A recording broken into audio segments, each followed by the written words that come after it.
The Pod Show by Beat Fact Music. Hit that subscribe button on YouTube. Hit that subscribe button. Go and hit Beat Fact Music. BEATFAKMUSIC. Hit that subscribe button. Also, we're on Spotify, Apple Podcasts. Check it out. Now let's get to the show. Folks, we got a lot to talk about. NBA, NCAA, NFL, a lot of stuff to talk about. So before we start the show, I want you to listen to this clip from Barry Grant Jr., who has a podcast called the All Even Podcast. He's got some good clips. Check it out. If you just type in All Even Podcasts on YouTube or Instagram or whatever platform you use on a regular basis, and check it out.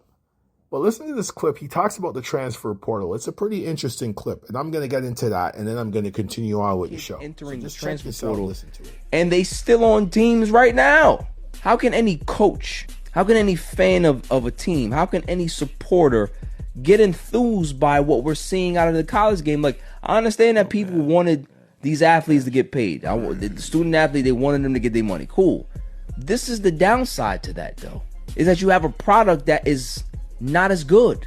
You have guys that you can't get invested in because you don't know where the hell they're going to be. That kid, Mikey Williams, right? Big internet sensation. Man had NIL deals in high school, all this stuff, right? He went to USF, didn't play much. He's now in the transfer portal.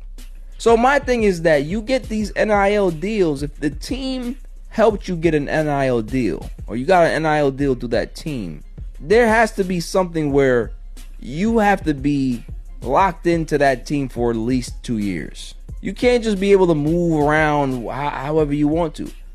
You know what I mean? Because you got teams like St. John's University and Rick Pitino. He said, I'm not recruiting freshmen. I'm done. I am not dealing with that headache. I'm recruiting solely in the transfer portal. I'm going after sophomores and juniors and seniors. I'm going to continue to be competitive because I don't want to deal with the headache of having to chase down these kids and try to bargain with you. This is collegiate hoops at the end of the day. You had this other coach, he was at a mid-major. He said that mid-major schools are being treated like community colleges now. Is that you're going to my school and now you're using my school as an avenue or a jump-off point to be able to go somewhere else. So every year I have new kids coming into the transfer portal. It's just, I feel bad for the game right now. From, it's sad. Barry Grant Jr. And I'm just going to elaborate on this situation because this has been a big topic throughout the NCAA tournament, both the men's and the women's, about this whole transfer portal and what it's done to the game and the deleterious effect it's had on the landscape of NCAA sports. But let's just get into the realism of this, because where did this problem start? Why is this problem happening? Is it really a problem, or is it just something that we saw coming after all these years of players being undermined, underappreciated, not respected, used by these multi-billion-dollar industries, schools, handlers, boosters? Let's just look at this. First and foremost, let's get this clear. The NCAA is a billion-dollar business. We could talk about school, all that crap. It's a multi-billion-dollar business. And if some of you don't know that by now, I don't know what to tell you. It's a multi-billion-dollar business. Just look at how the NCAA women's tournament has evolved in the last 10 years and what they've done to promote it. And of course, the men's tournament in the last how long, with the players that they've promoted, the things that they've done. First of all, the NCAA's conception, if I'm correct, was in 1906. 1906, the NCAA's conception happened. If I'm correct, it was March 31st. Go check it out, folks, if you don't believe me. So they've been around for 119 years. And they're supposed to be a non-profit organization. That is what they're labeled as. The NCAA is labeled as a non-profit organization. I don't really see non-profit right now the way they're making in all this money, all these schools, all these conferences, all these coaches. The players have been used as pawns for a long time. Has the transfer portal got out of control? 100%. Players show up for 2 weeks and they want out. NIL deals. People are getting the NIL deals and they're good. Some players are staying an extra year in school because they'd rather, get more out of their NIL deal. Sometimes their NIL deal requires them to stay another year in college. There's so much different factors with this whole transfer portal NIL deal. But this was created by the system known as the NCAA. The NCAA created this system. They created it. Let me give you guys some numbers here so you guys can understand what I'm talking about, so you guys won't say, yo, what is this guy talking about? So let's listen to this. So let me get this correct here. I just want to make sure that I get my numbers here, because one of the things that just drives me nuts is we attack these kids, but we don't go after the situation and what really has happened. So here it is right here. So this is crazy. This is crazy. And if I'm correct, the SEC, if I'm correct, in 2023-24, raked in over $840 million. $840 million. I'm just looking at my notes here. That is absurd. Come on. Let's be real here. $840 million. Come on, guys. So, what are the players supposed to do? What are they supposed to do? And I'm not even going to talk about the other conferences, because that would be preposterous.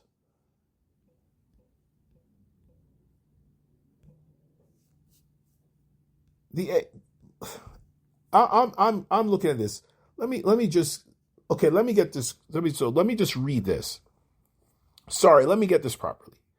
The Southeastern Conference Commissioner, Greg Sankey, on Thursday announced revenue distributions of $808.4 million to the SEC's 16 universities for the 2003-2004 fiscal year, which ended August 31st, 2024. So that is a correction. I apologize for what I just said number-wise, but it's still $800 million. 14 schools receiving $52.5 million each. Oklahoma and Texas receiving $27.5 million each. And then if you Google it, there's the breakdowns. Tons of breakdowns and all this. Listen. $808.4 million between the 2023-2024 year. That doesn't include TV deals. That doesn't include all the other stuff. Shoe deals. Gears and whatever else. Food and all the boosters and sponsors and all this stuff. The NCAA is not a business. Are you telling me the NCAA is not a business? So I'm supposed to get mad at a player when he says, you know what, me and my agent are looking at better options so I can take care of myself and I get the best out of this college experience. The only thing I got to say to all these post-secondary school athletes, get something out of the education part. Don't walk away from the school with just the money. Get an education, get a degree out of it. Get something out of this. Take it and go. Because these guys have been doing it for so long and nobody says nothing. Okay, let's look at this. I want you guys to look at this. So the top paid college coach right now is Bill Self, who's making 10.6. Coach Cal makes 8.5.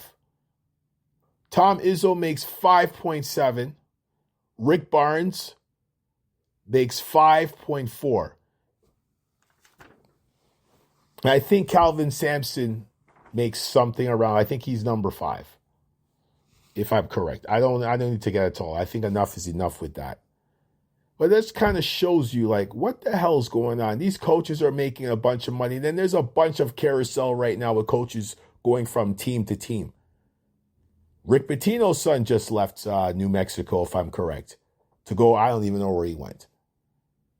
You guys are going after these players, but these coaches and these administrative executives have been making millions of dollars the last how long?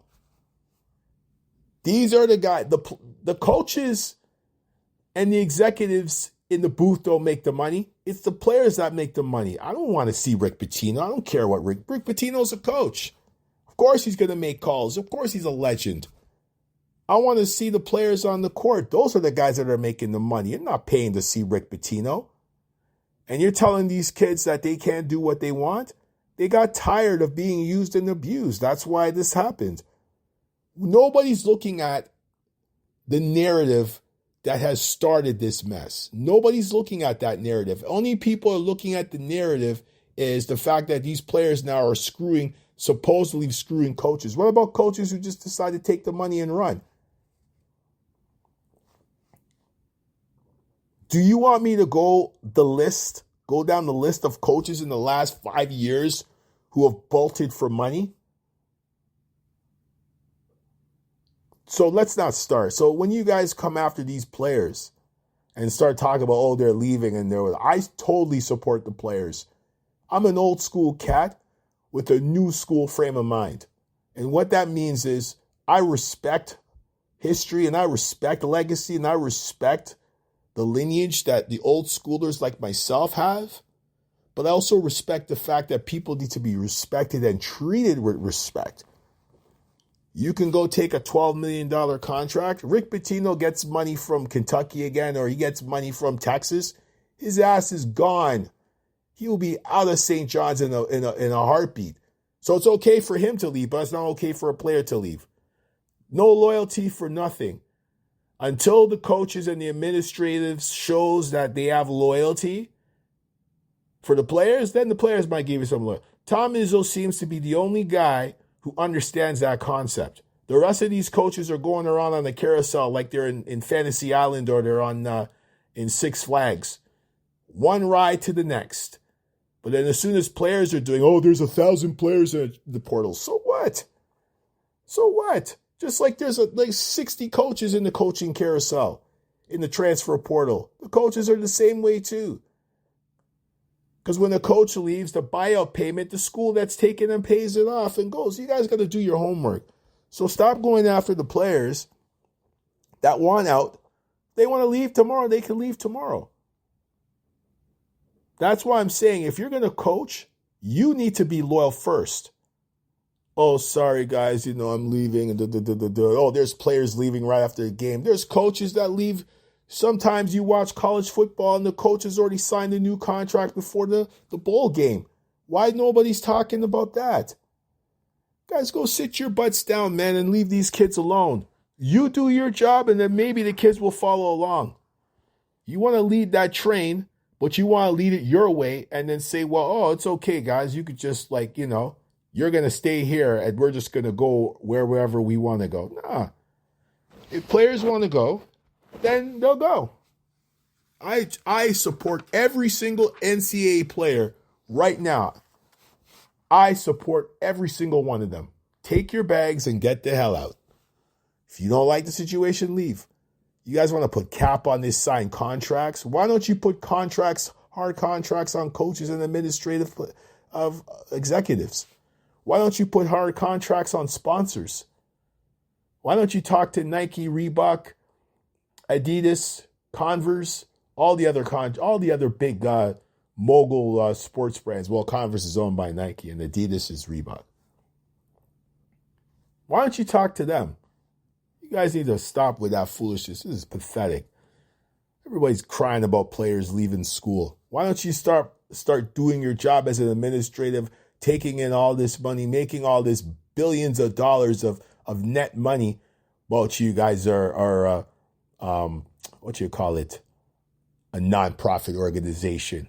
What? Folks, when you do your homework and you see what's going on, you will have a different mindset. It's called educating yourself. That's the problem with the world today. You see what's going on in the States right now. People ain't educating themselves. If they had educated themselves, they wouldn't have voted the way they voted. That's where I'm going to stop right there. Anyways, let me go to more important things. The tournaments, the National College Athletic Association tournaments are going to go on this week with the Final Fours in both the men's and the women's. So let me start with the ladies. The ladies are in Tampa. We got UCLA and UConn. I had USC going in, but Juju got hurt, so that's a whole different conversation. That's one game, and then the second game will be South Carolina and Texas. I still got South Carolina winning in my bracket, although USC got bumped out. I got to go with Don. I think Coach Staley's going to get this done. So, it's been a fantastic tournament for the women. I've watched a ton of games. They've been fantastic, and shout out to all the women in the tournament that have put their energy and their effort, and all the coaches. It's been fantastic. Fantastic tournament. For the men, same thing. Fantastic tournament. All number one seeds playing in San Antonio starting Saturday. Auburn versus Florida, 1-1. Duke versus Houston, 1-1. And you want to know the crazy thing about this tournament this year? I actually picked Duke to win. And the reason why I didn't look at the fact of I'm not a Duke fan because I can't stand Duke. Anybody that knows me knows I can't stand Duke. But it's just the fact that Duke has been playing good basketball. And I don't look at, the landscape of college basketball has changed. It's not about the teams anymore. For me, it's the players I'm cheering for because I want to see the players succeed. So, when they get out of the college system known as the NCAA, they have not only an education, but they have some financial stability. Again, going back to what I said with the transfer portal, NIL, yes, the administratives have been raking in and bagging billions of dollars for so long, and now they're mad that the kids are doing it. Too bad, so sad. So I got Duke winning the tournament, so it's going to be interesting. Also, I want to go into something.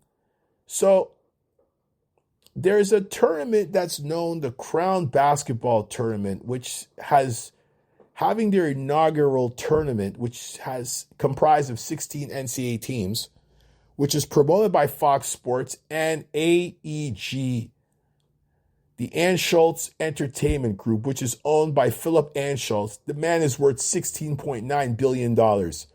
I thought the NCAA was a nonprofit group. Why is it a billionaire could just come out and be a part of a tournament? Anschutz Entertainment Group apparently owns all kinds of sports and entertainment stuff, a variety of that. A variety of things within the sports and entertainment business. They just come out with a 16-team tournament in Vegas, which comprises of ASU, Boise State, Butler, Cincinnati, Colorado, DePaul, George Washington, Georgetown, Nebraska, Oregon State, Tulane, UCF, USC, Utah, Villanova, and Washington State. And the joke is ASU has a record of 13-19. They should be sitting at home. And George Washington, 21-12. They were one of the teams that we all thought was going to get in and not North Carolina. But that's a whole different conversation for another day. Again, is the NCAA a nonprofit organization? Are you kidding me? So now you got, of course, the original classic NCAA March Madness tournament. You got the NIT. Then you got this. You got Billionaire and Fox involved in that. Come on. Sit your butts down, folks. We got to stop this, man. Like I said, again, leave the players alone. You guys are making money. Let the players have something in their pocket. Man, back then they took a chocolate bar. You want to penalize them. Too bad, so sad now. Go sit down, man.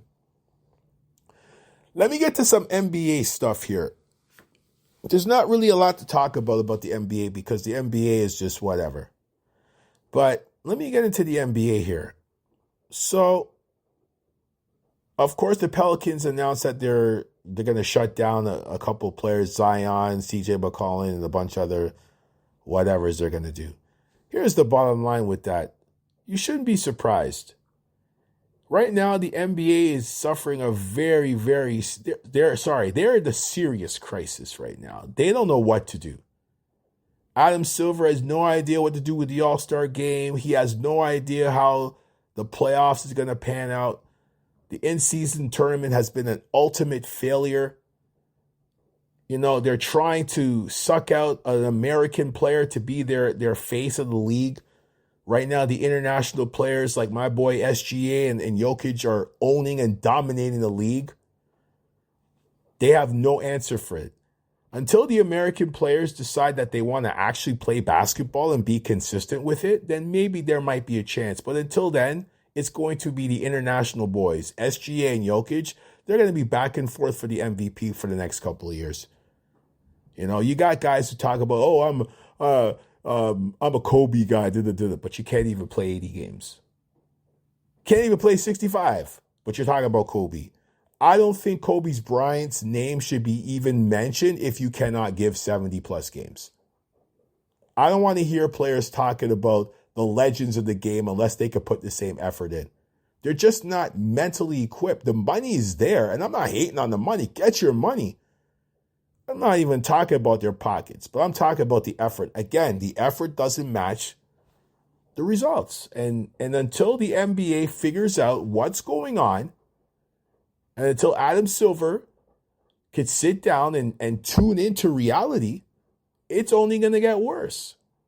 And it's too bad for them, and I don't feel sorry for them. I don't feel sorry for the NBA executives. I don't care less. Let the players keep doing. If you're going to let the players keep doing what they're doing, fine. But these TV networks, oh boy, it's going to get to a point where they're going to come out and say, we need to have a talk here. Adam Silver is going to see how hot that stove is going to be soon. So before I get to the last part of the show, I want you to hear this clip from, actually there's two clips. Before I close up on the Coliseum, there's this gentleman that talks about how much money the SEC made. I want you to hear that clip. And followed by what Adam Schefter has to say pertaining to the NFL draft and what could happen with the Browns and the Giants in their situation and how they might draft. And of course, it pertains to Shedeur Sanders. Listen up, and then I'll get back to the whole show. Just stop it. These are the numbers the NCAA just posted. The SEC made almost $1 billion in revenue. But you wonder why the NIL is what it is and why it's off the guardrails? It's because these bloodsuckers and greedy animals didn't want to start paying the kids when I got into it with them 14 years ago. Hence, the NIL. This is what it is. How can you bring $1 billion in as a conference and not compensate the kids? So they got to force it into court and go get their own. The NIL. That's why we have what we have. That's why Carson Beck makes $10 million a year. Feels like the Cleveland Browns are inclined to look elsewhere aside from quarterback. And it's starting to feel like the New York Giants at number 3 are starting to look elsewhere other than quarterback. So if the Browns don't take Shedeur Sanders at 2, and if the Giants don't take Shedeur Sanders at 3, and that is the feel that I'm getting recently, where is Shedeur the first clip, Sanders this gentleman is talking going? about the SEC, which I had already mentioned. I thought it was pathetic.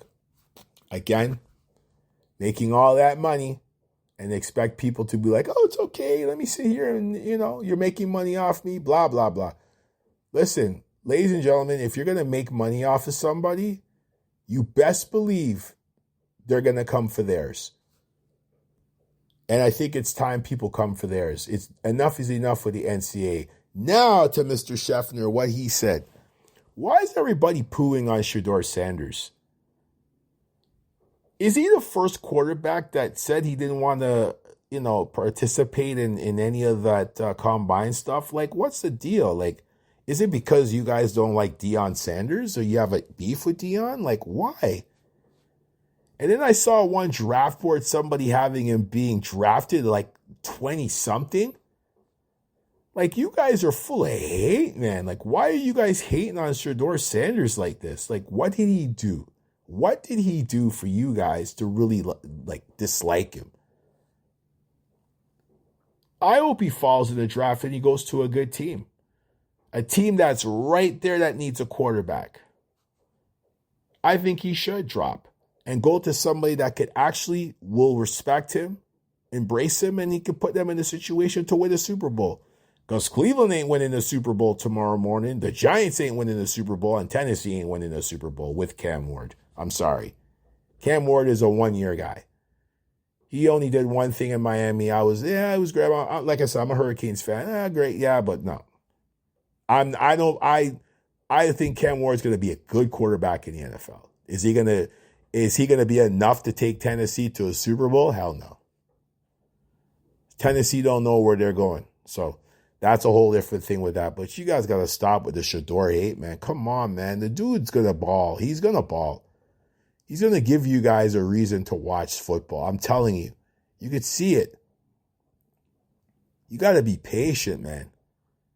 You know what I mean? He's gonna be ready. He's gonna be motivated, and he's gonna show you guys something. And I'm talking about all the haters in the media and all these people that just want to poo on this kid. Like, come on, really? That's ridiculous. Well, anyways, sometimes that's just how it goes, you know. So, draft is coming up in a couple weeks. It's gonna be interesting. You know, a lot of people have said the quarterbacks are weak in the draft. Oh, yeah, the quarterbacks were strong in the draft when Sam Darnold was in the draft, and how did that go? Exactly. I don't want to hear this. To me, the meat of the draft is usually the late second, third, and fourth round. That's where the gemstones appear. So the NFL draft is very special. So we'll get into that, of course, in another show. But, folks, that's another edition of the Unscripted 101. Thanks for listening. For all those that are continual listeners, keep listening. Keep your hands on that dial. You know where to subscribe. Pass it on to your friends, family, whoever, enemies, whoever. Doesn't matter where they are in the world. Pass it on. Pass on to this Pass on this podcast to them. Tell them what this is about. This is original, smooth, and it's got everything you want to know and everything you want to hear about sports. Anything else? And also, folks, I am going to be doing a WrestleMania. I'm a big wrestling fan, and it's funny, I've never talked any wrestling at all on this pod. I've done a little bit, but not this. But I got a WrestleMania coming up, so stay tuned for that. But ladies and gentlemen, it's another edition of Unscripted, the pod show by Beat Fact Music.